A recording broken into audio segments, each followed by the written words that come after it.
Périphérie, Édouard Zambon. L'énergie est un produit cher. La précarité énergétique, elle est surtout très prégnante, très forte, dans des ménages qui ont des conditions de ressources faibles. On a des familles qu'on a rencontrées qui vivent à 3 ou 4 avec 50 euros par mois, 70 euros par mois une fois qu'ils ont payé les factures. Et ils se mettent à s'adapter à cette situation. Vivre à 14 degrés, c'est beaucoup d'adaptation. D'abord comme en se repliant donc sur un espace beaucoup plus restreint de la maison. Ça peut être comme une situation qu'on a rencontrée à l'intérieur d'un logement, installer une tente pour se confiner dans un espace beaucoup plus restreint qu'on va chauffer plus fort.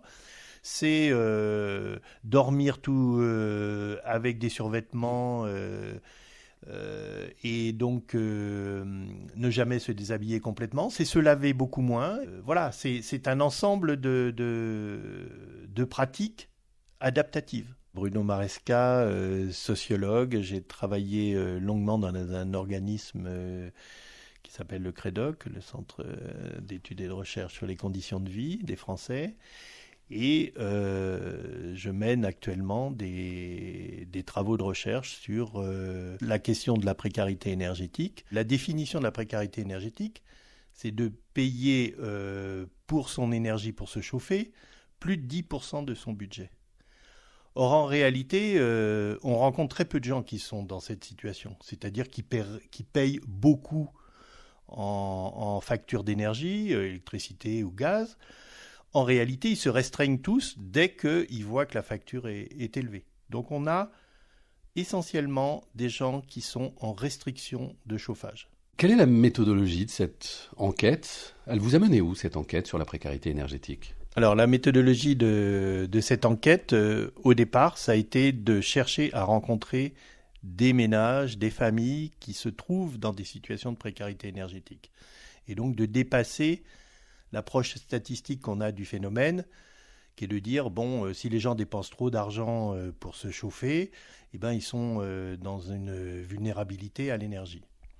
Donc l'enquête, elle a voulu dire, essayons d'aller voir très concrètement quelles sont ces personnes, quelles sont leurs situations, et concrètement, comment ils vivent, et puis aussi quelles sont les conséquences pour eux, parce qu'il y a des conséquences très directes, des conséquences sur la santé, des conséquences sur leur capacité à travailler, etc.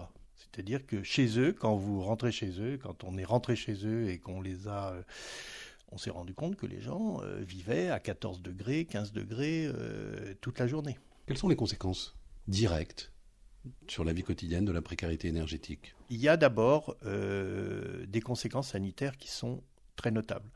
Pourquoi ? Parce qu'il y a systématiquement des développements de moisissures qui sont associés au fait de chauffer insuffisamment un logement, enfin de l'occuper et de le chauffer insuffisamment. Les moisissures sont responsables de maladies asthmatiques et de maladies pulmonaires d'une manière générale, qui se rencontrent fréquemment. Il y a une autre dimension qui est aussi très présente et plus inquiétante, c'est la dépression. C'est-à-dire que vivre dans le froid, vivre privé de chaleur, pousse très souvent les gens dans des états dépressifs. Et aussi bien les adultes que les enfants, en particulier les adolescents. Donc ils sont dans un repli qui est un repli à la fois à l'intérieur de leur logement et aussi un repli social. Périphérie. Périphérie.fr. Le mal-logement, c'est le sans-abrisme, c'est l'absence de logement, mais c'est aussi les gens qui ont un toit sur la tête, mais dont le logement est gravement inconfortable, insalubre ou inchauffable. Et sur cette question de la précarité énergétique, c'est un enjeu particulier parce que ça concerne un ménage sur 5, plus de 5 millions de ménages en France aujourd'hui. Bertrand Lapostolaire, responsable de programme à la Fondation Abbé Pierre. Avoir froid chez soi, je pense qu'il faudrait qu'on organise des stages. C'est jamais pouvoir se poser déjà. Il y a quelque chose de cet ordre-là. Avoir froid chez soi, c'est jamais être vraiment bien chez soi. Avoir froid chez soi quand on est un gamin, c'est pas pouvoir faire de devoirs à la maison. C'est pas pouvoir recevoir de copains ou copines à la maison. On est toujours dans des stratégies de repli, littéralement, physiquement, hein, les gens sous la couette, sous la couverture, des gens qui se mettent dans le lit pour avoir chaud. Et ça, c'est une pression énorme et je pense insupportable pour pas mal de gens. À quel moment est-ce qu'on tombe dans la précarité énergétique ? Un événement, une dégradation de la situation et la spirale commence et s'amplifie. Et c'est bien la difficulté parce qu'après, plus le temps passe, plus c'est difficile d'en sortir. Le fait de moins chauffer le logement ou de plus chauffer le dégrade, contribue à amplifier sa dégradation, notamment par l'humidité, à en faire un logement qui rend malade de plus en plus. Et c'est bien l'enjeu de la dimension sociale de la transition énergétique. Parce que oui, se payer un logement BBC, hein, bâtiment basse consommation, il faut pouvoir investir. Et qui peut investir ? Celui qui a des moyens. Donc en fait, celui qui a le moyen de baisser sa facture énergétique, c'est celui qui a les moyens d'investir. Il faut donc collectivement trouver les moyens de compenser l'impossibilité d'investir pour une partie des ménages. Ce que vous dites, c'est que la transition énergétique reste, selon vous, un sport de riches, entre guillemets. Alors, la transition énergétique reste principalement un sport de riches, malheureusement. Néanmoins, il y a une vraie prise de conscience. On progresse. Le problème, c'est qu'on ne progresse pas assez vite, qu'on n'a pas encore intégré que si on ne fait que continuer à ce rythme, vu ce qu'il y a à traiter, on sera largement au-delà du délai de la transition. Si on continue au rythme qui est quand même notable qu'on a atteint aujourd'hui, il faudra attendre 2075-2080 pour avoir traité le problème. Qu'est-ce que vous revendiquez, vous, aujourd'hui, à la Fondation Abbé Pierre ? Agir sur les causes de la précarité énergétique qui sont les passoires thermiques.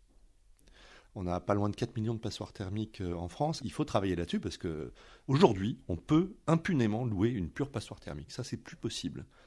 Est-ce qu'une fois de plus, j'ai envie de dire, au regard de la précarité énergétique, on peut dire qu'être pauvre coûte cher ? Évidemment, être pauvre coûte particulièrement cher dans ce cas-là. Au début, la question de la précarité énergétique a été prise un peu comme la bonne conscience en passant. C'est-à-dire, allez, dans la transition, on va quand même faire un petit quelque chose pour les pauvres ou les plus démunis. Et nous, toute la bagarre qu'on a pu mener, et pas tout seul bien sûr, mais là-dedans, c'était de dire, attendez, on ne s'est pas compris. Vu l'ampleur du problème, c'est pas à votre bon cœur, monsieur, dame. C'est si on ne traite pas la question sociale suffisamment dans la transition ne marchera pas. Parce qu'elle ne pourra pas être supportée par une part trop conséquente de notre population. Il ne faut pas oublier que dans la transition énergétique, certes, il faut inciter toute la société dans son ensemble à plus de sobriété, mais il faut aussi intégrer la nécessité de rattrapage de ceux qui sont dans la privation vraiment très forte et très caractérisée.